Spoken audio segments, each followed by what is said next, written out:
الحمد لأهله والصلاة على أهلها أما بعد.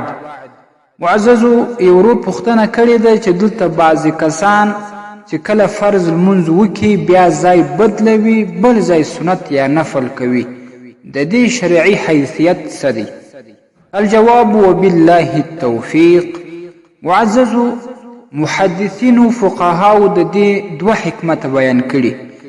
یو حکمت دا چې پر متعددو ځایونو باندې پر ډیرو ځایونو باندې سجده لګیږي او دغه د سجدې ځایونو به د قیامت په ورځ دا ګواهي دا شاهدي ورکوي چې دغه بنده پر ما باندې سجده لګولې ده.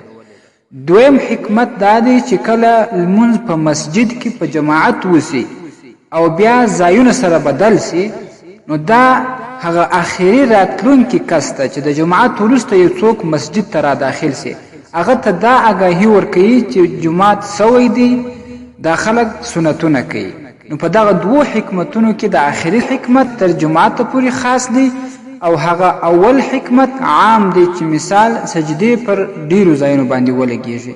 نو که څوک کور ته لمونځ کوي تنها او یا زنانه لمونځ کوي کور ته، نو هغه د دې ډیره پابندي نه کوي، صرف د یوه حکمت لپاره که کله ناکله ځای بدل کړي چې مثال پر ډیرو ځایونو باندې سجده ولګیږي نو ښه خبره ده.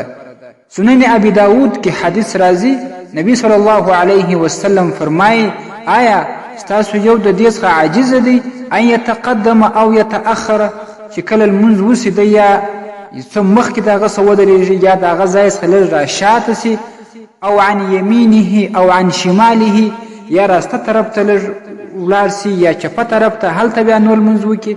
نو یعنې عاجز نه دی، باید داسې وکړي. سنن ابي داود کې حدیث راځي په اول جلد 144 صفحه کې.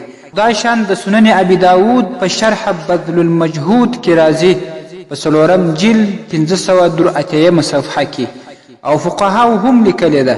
الدر المختار مع الرد المحتار کې راځي 2 جلد 248 صفحه. دا شان فتاوا دارالعلوم دیوبند 4 جلد 210 صفحه. السلام علیکم ورحمة الله وبرکاته.